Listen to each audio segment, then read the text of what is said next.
At oraya. Bir adım at boşalt. Sayın. Şuradan ver şuradan.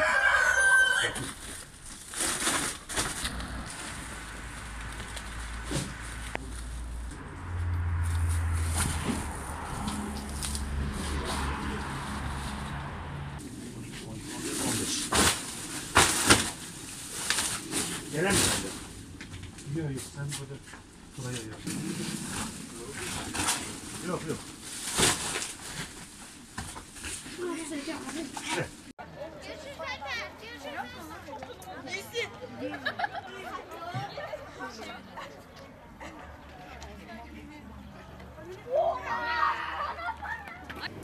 İyilik Kulübü'nün faaliyetlerinde önce bir aile edindik kendimize, sınıfımızın biriyle.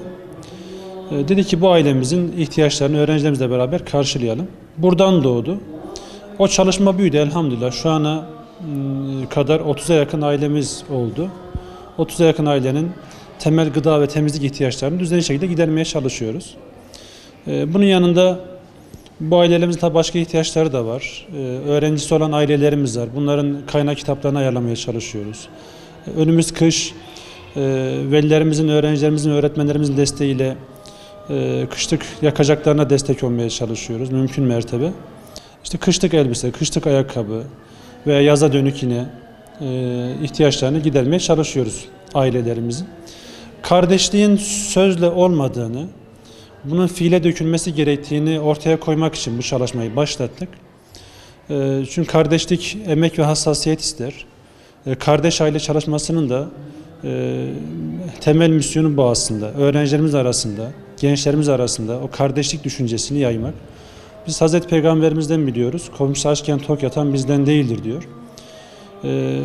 Maalesef ülkemizde de gerek kendi insanlarımızdan, gerek muhacir ailelerden yardıma muhtaç bir sürü insanımız var.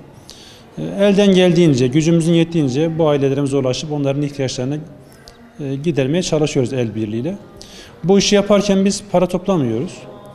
Bunu malzeme olarak yapıyoruz. Yani parasız da iş yapılabilir göstermek için böyle bir karar aldık. Malzemelerimizle ilgili ihtiyaç listemiz var. Her sınıfa bir kardeş aile belirliyoruz. Sınıfımız tabii gönüllülük esasına dayalı olarak sınıfımız bu ihtiyaç listesini kendi aralarında temin ediyorlar, okula getiriyorlar. Sınıfımızdan temsilci öğrencilerimizle uygunsa gideceğimiz aile, değilse sadece öğretmenlerimize götürüp ailelerimize teslim ediyoruz.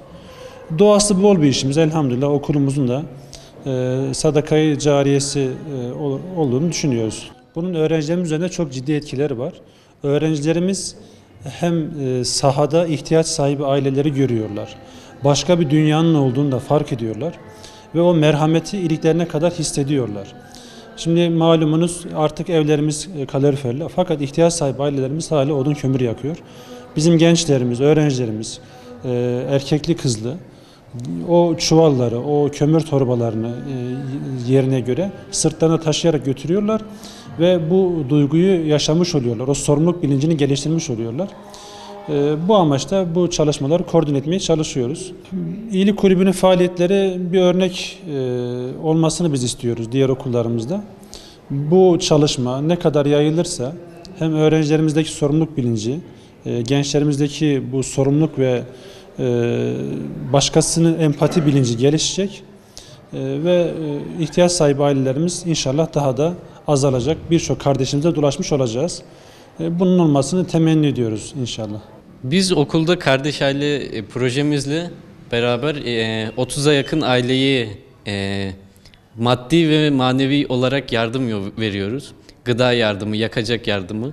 Önümüz kışa hazırlanıyoruz. Onun için yakacak yardımı yaptık geçenlerde. Komşusu açken tok yatan bizden değildir hadisine uymak için böyle bir proje yürütmekteyiz. Yani maneviyat olarak insanı böyle bir huzura eriştiriyor.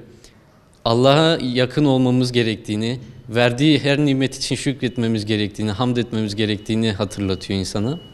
Bizim yaşımızda kardeşler var, okula gidemiyorlar, işte durumları yok. Onlara yardım yapmamız lazım. Zekatı düzgün verilirse ülkede pek az böyle ihtiyaç sahibi olacağından dolayı bu konu çok önemli bir konu yani. zekat, sadaka. Elimizden gelen her türlü yardımı yapmalıyız yani. Okulca ihtiyaç sahibi ailelere kömür, odun, gıda götürüyoruz. İhtiyaç sahibi aileleri yalnız bırakmamaya çalışıyoruz. Mağdurları sevindirmek, Allah'ı sevindirmek olduğu için bu çalışmaları yapıyoruz ve yaparken de çok büyük zevk alıyoruz.